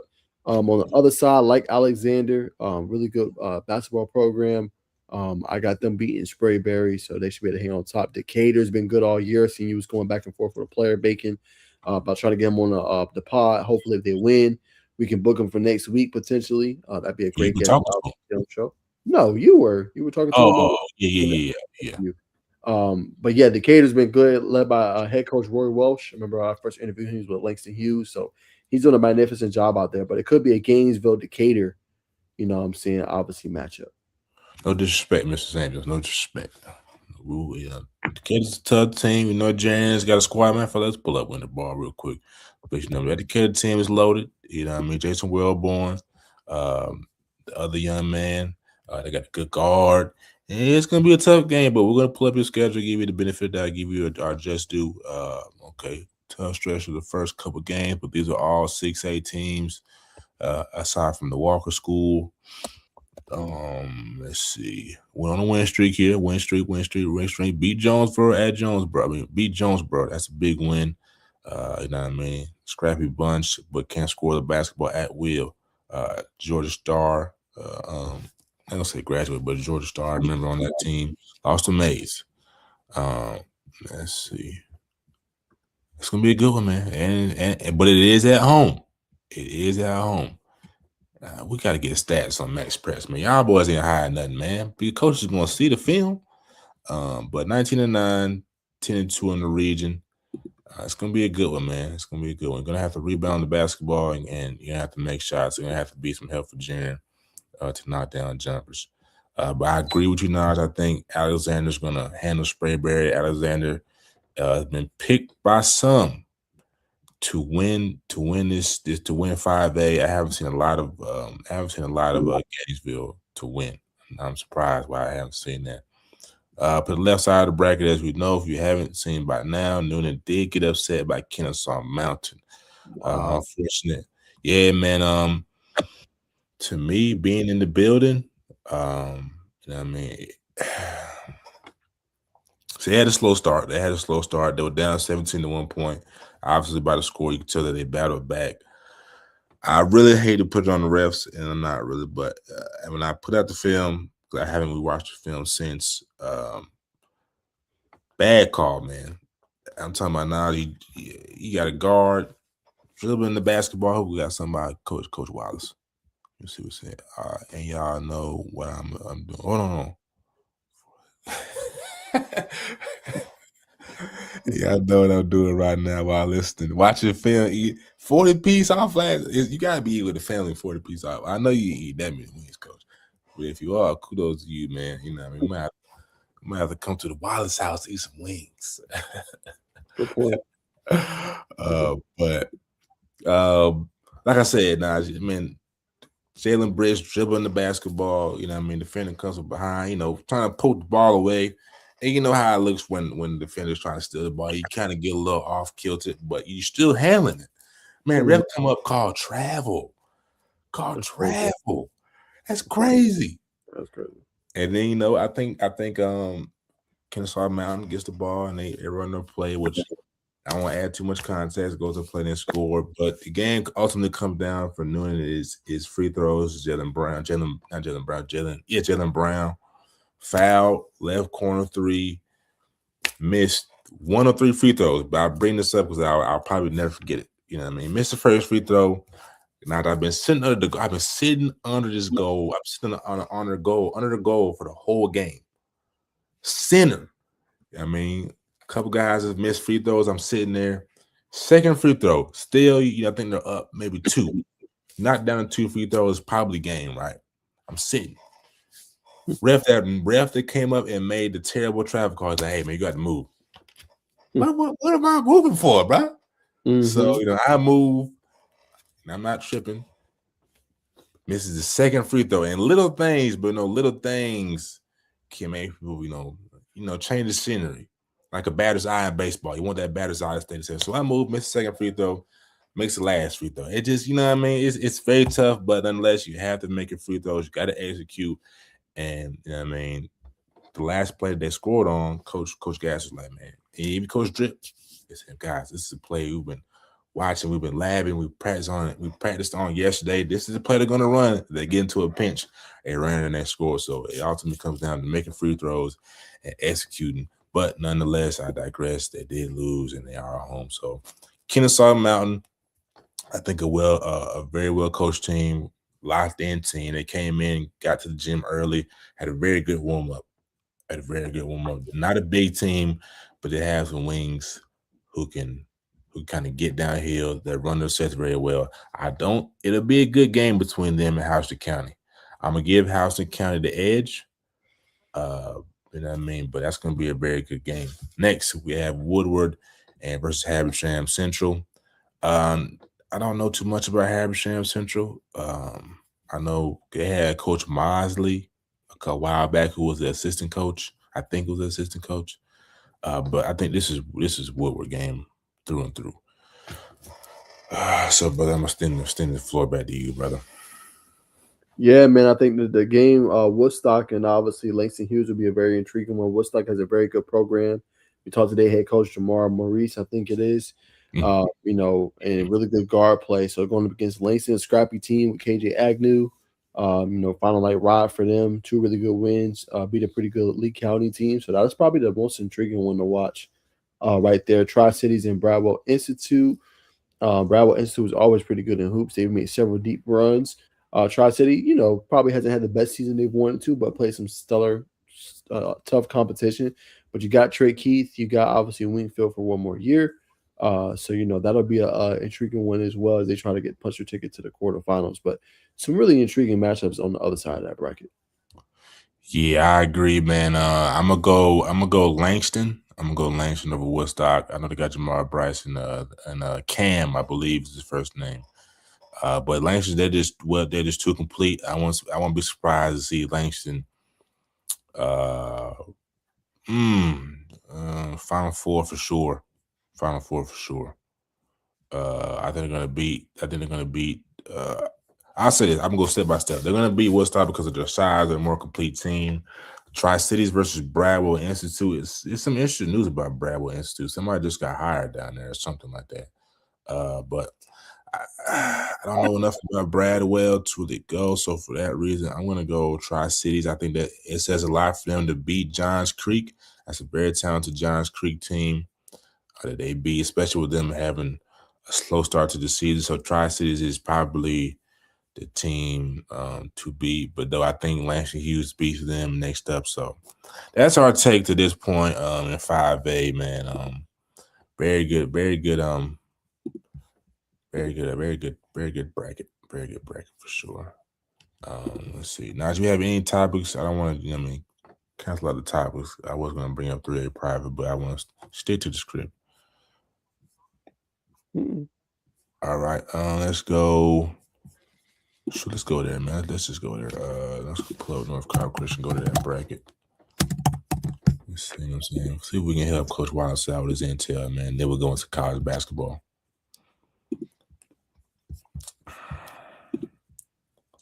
All right, man. Like I said, they won by, it might not have been 40, but they won pretty handily versus Trinity Christian. Next Trinity Christian, they got Lovett coming up this Friday or Saturday. I know they got that 8th grade guard. That's pretty electric. I know you tapped into Lovett a little bit this season, did you not? Yeah, they got Cameron Cannon, man. He's pretty good. I know Coach is probably watching that film right now. Really good big men as well. They can dump it down below. But Cameron Cannon's continued to elevate his game. I think he was a first team all region. I remember he ended up tagging me into one of his posts. But young rising guard has continued to get better and better, man. Kid is very special in my opinion. So I'm sure Coach is watching the film on that right now. King Cameron 08 on obviously Twitter. Recently, in a game, let me see, he had 25, 5, 3 steals, and 2 assists. They also got a kid named Philip Claybrooks, pretty good on the glass and the interior, 16-9 in their last game and 5 rebounds with 3 steals, and then Daniel Gaston. So they got a lot of really good players, man. Pretty good team. We know what North Cobb Christian can do, man. They got studs all over the floor. Obviously, we had them on for an interview, but very impressed with their program. They like you said, 40-piece all flats against Trinity Christian, led by Isaiah Chandler, 19.6 boards, 4 assists, 2 steals, 2 blocks. Zay Butler, who's been really good all year, 16 points and 9 boards, 3 assists, 2 steals. And Grant Robich, obviously they star point guard, 12.6 boards, 4 assists, 5 steals. So getting it done, man. But I think the point guard matchup or the backcourt matchup will be one to watch for in that one for sure. Yeah, 100%. I think this is another steamroll for North Cobb Christian. I think they probably win by 15 here. That's just my thoughts. Love it team. I don't think they're as experienced. So for that reason, I'm gonna go to North Cobb Christian. Shout out Coach Wallace, Coach Greg Mata, and the rest of the guys, man. They're gonna run into they're gonna get what they're asking for when they face the winner of the Walker School or Hebron Christian. I think it's gonna be the Walker School. Mm-hmm. So that's gonna be a matchup to watch there. So we'll move to the what side? Quadrant one on the side of the bracket. Darlington versus St. Francis. You know what I mean? If you've been following basketball in Georgia, you know about the brand of St. Francis, powerhouse. Been doing it for some time. Beat Prince Avenue, 69-67. But you know what I mean, you can't ignore Darlington being the number one seed. Is it inflated? It might be. Let's dive into Darlington real quick. Okay, beat Wilford Academy. Lost to St. Pius by 10. Beat Auburn, Alabama by 4. No, excuse me. By 4. No, 5. Anyway, excuse my math. Lost to Mount Vernon, so it could be a little inflated. While we're here, we'll look at St. Francis. Come on now. Okay, we lost to Osborne. That's tough. That's a good squad out there. I'm not sure how complete they are, but beat Cedar Grove, lost to Hebron Christian, beat Lambert, beat Mount Perrin, lost to the Walker School pretty handily, lost to Mount Bethel, lost to Bediah, lost to Mount Vernon. So we'll see, man. This could be anybody's game. I'm still gonna rock with St. Francis though. Just you know what I mean. I'm gonna rock with St. Francis, and I'm gonna go with Calvary Day. I'm gonna go with Calvary Day. What you got, Najeh, on the quadrant one side of the bracket? Yeah, St. Francis is the team to beat. I think they're going to probably make the state championship. St. Francis is very deep, loaded. You look at their team and their roster from top to bottom. They got players that can do a multitude of things. They share the basketball. They just do everything you need at this level to win. Out of that other one, Greater Atlanta Christian, obviously having a resurgent year. They've struggled in the past few seasons, but they're going to be probably the one to watch there. Calvary Day is not a slouch. So I got GAC, but I would say St. Francis. Jalen Samuel is one I want to watch. 17 points for him this season. He's been playing at a high level. And then Jaden Smith, shooting 50% from the field this year. Jalen Samuel is nearly averaging a double-double. So those are the two I would go with. Great breakdown, brother. Moving on to quadrant. Let's go stay in order. Quadrant 4. Christian Heritage versus Bediah. I'm gonna go Padilla here, man. I like I think the guard name is Christian. I can't remember if I'm saying his name correctly. I know Christian Heritage is a powerhouse out of Dalton, Georgia.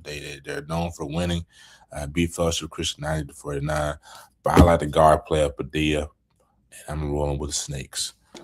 We all know Holy Innocents is gonna be in the state championship, so nothing else needs to be said there. Najeh, the floor is yours. Yeah, here obviously Mount Vernon is going to be that team to watch down there.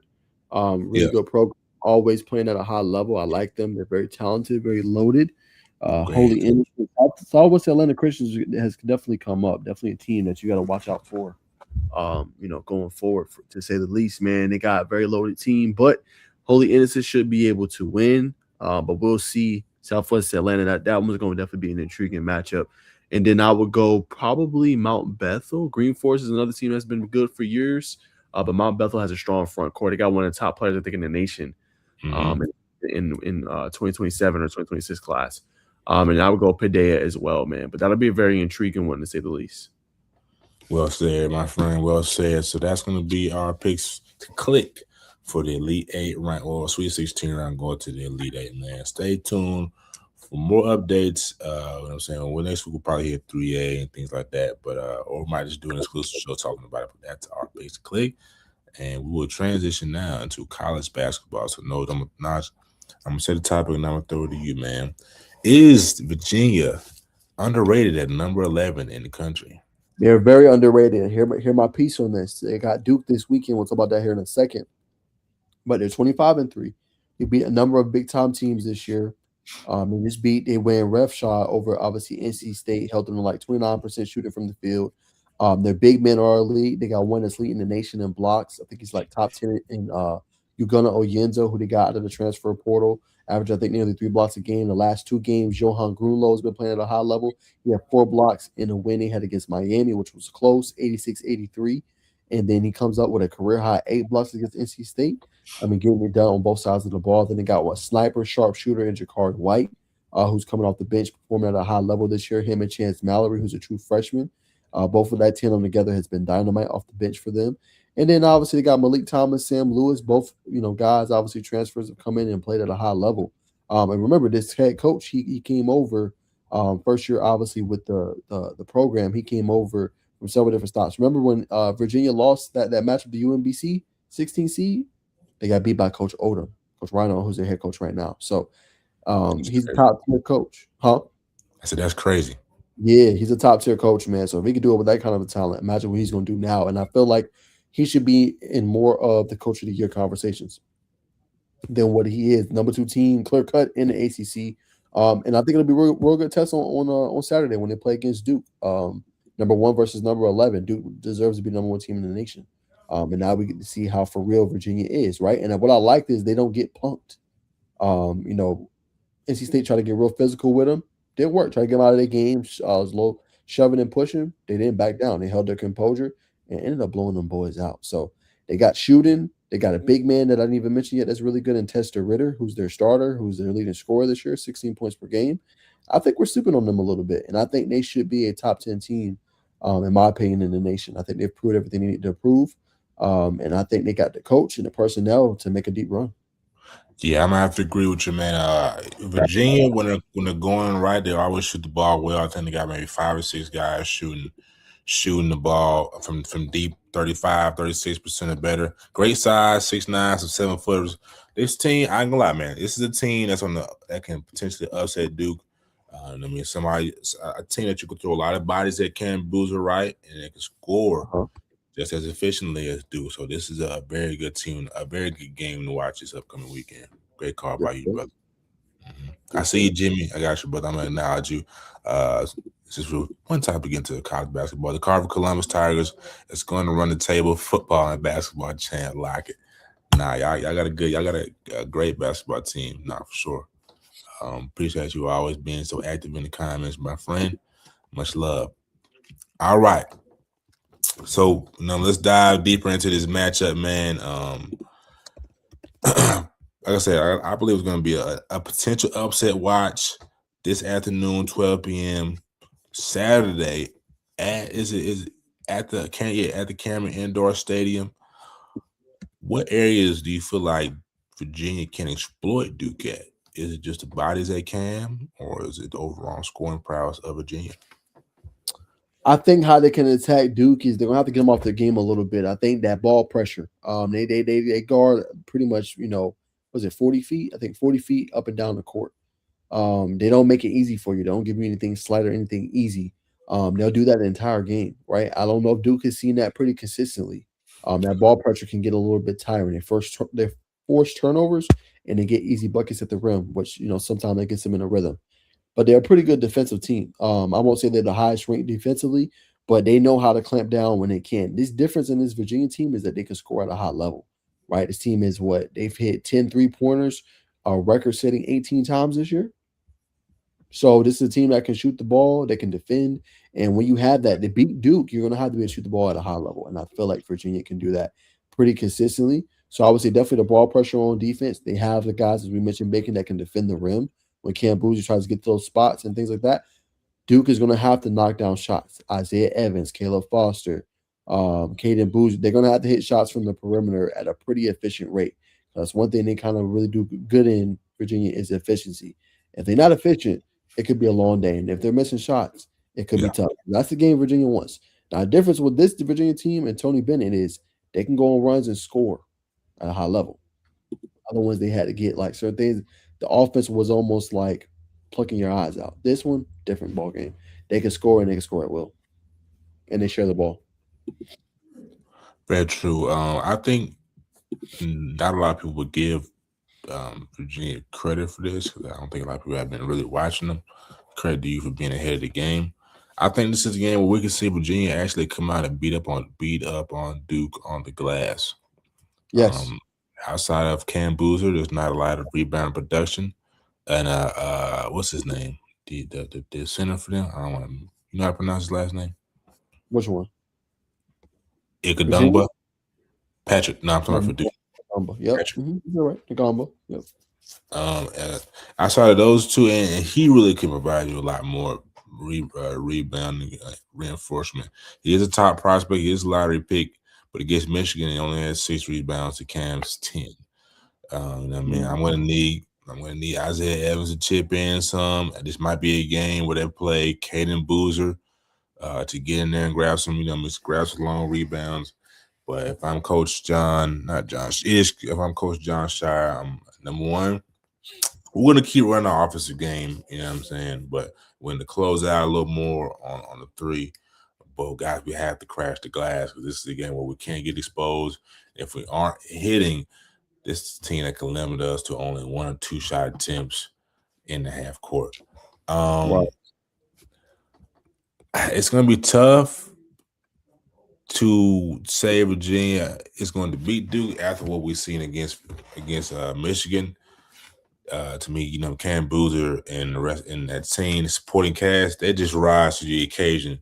But nonetheless, I won't be surprised to see Virginia get the upset. But I'm gonna take Duke in this matchup. Are you gonna run with Virginia or are you gonna stick with Duke? I would say Duke, but I would say don't sleep on Virginia. I have to see it first. I mean, I think they've handled their business. They've played in tight games. They've blown teams out. This is a real good barometer test for them to see if they can really go on a run. Because if you could beat a Duke, who's probably going to be a 1 seed, they could do a lot for themselves. Only 2 games of the regular season left. Pretty much next week's the last week of the regular season. You beat Duke. I mean, you're 4 seed projected right now according to bracketology. You could easily move up to possibly a 2 or even 3 seed. Yeah, and they're second in the ACC. So I mean, this is a big game. This is a big game. It's potentially the ACC championship prelim. Exactly. So I mean, we'll keep y'all. We'll probably gonna keep y'all as in tune because we'll be at the Sevens this Saturday. But we'll try to keep we'll follow up next Thursday. So stay tuned for that, ladies and gentlemen. All right, let's react to the Darren Peterson show versus Houston. You know what I mean? Earlier this week, let me pull them up actually. 1 second, ladies and gentlemen. But big time hoops, you know what I mean? We love, like I said, Najeh has been on, it's not a secret, man. It's not a Najeh been on record, but a lot of people have been on record saying that the NBA is better than, college basketball is better than the NBA right now. Just with the game matchups, and Kansas took it to Houston, winning by 13, 69, 56. So let's start with the man of the hour, Darren Peterson. 30 minutes, 14 points, 5 for 14, 2 for 7. Only made 2 free throws, and that's my thing. Just get off topic here real quick. He should have more free throw attempts. Only 14 points, 14 shots. He's got to be on the court more to get in more of a rhythm so this Kansas team can be a threat in the postseason. But nonetheless, they beat Coach Sampson's team by 13. What's your take on the big game? Yeah, it was a big win for them. I thought Houston was going to go in there and win, but struggles on offensively for Kingston Flemings. Obviously, Manuel Sharp wasn't their night really shooting the basketball. But credit to Kansas. So much drama has been going on. They got the national headlines right now with the Darren Peterson situation, and they continue to just come out and ball. That's a tough place to play on Big Monday, which is what Bill Self has obviously done really well in, and Allen Fieldhouse, a tough team to beat, man. So, I think so. When you go and you beat a number 1 Arizona without Darren Peterson, basically, and you beat a top-ranked Houston who now has 3 consecutive losses, it shows that you have a team that can battle, compete, and play at a high level. And that's exactly what they got. And they've been doing that consistently right now. And I think they're a dangerous team. They are. Now it's just getting him to buy in of, okay, am I going to conserve myself or am I going to actually go all out for my team? Because they legit have a chance to win a national championship. They do. Yeah. I'll put that out there. They have a legit chance to do that, right? Because they got the top-end player. They have good consummate players around him that can play at a high level. Melvin Council, Floyd Badunga, Bryson Tiller, true freshman, We've seen them up close and personal in high school, Bacon. They have everything they need. They just need their star to be locked in. That's all they're missing. So, real good win for them and continue to remind people, hey, we deserve to be a top team. Nah, facts. Yeah, I agree, man. You know what I mean? Coach, why are we only seeing Cole Rosario only playing 1 minute, man? I know he probably has some growing pains, but one thing I know about him, man, he's gonna give you effort, he's gonna give you defense, and he's gonna rebound the ball. If he's open in the corner, I don't know what his shot confidence is at the moment, but he's a capable shooter. He's gonna give you defense, hustle, and effort. And to me, that goes a long way this time of the season and definitely in the March Madness. But I mean, we're playing around with the RPs. So I mean, that's it, man. Let's see what Kansas got coming up next. Next, they have Arizona. They have Arizona Saturday, 4 p.m. Let's preview that game, man. You know what I mean? Arizona is no slouch. Brandon Berries. What's the freshman they got on that squad? Koa Pete. What are you thinking, man? You think Kansas can get over the hump of this game, or you think there's another game where that Melvin Council and Badunga, Badunga, you know what I mean, come to the rescue against the Jayhawks? That might be tough, man, because they going to Arizona. Arizona did dropped another game after they lost to Kansas. I got Arizona in this one. I think they get their payback. Yeah. Going on the road to Arizona with Koa P, Braden Burries, and company. I don't think they beat Arizona a second time. No disrespect. So I'm gonna stick with the Wildcats.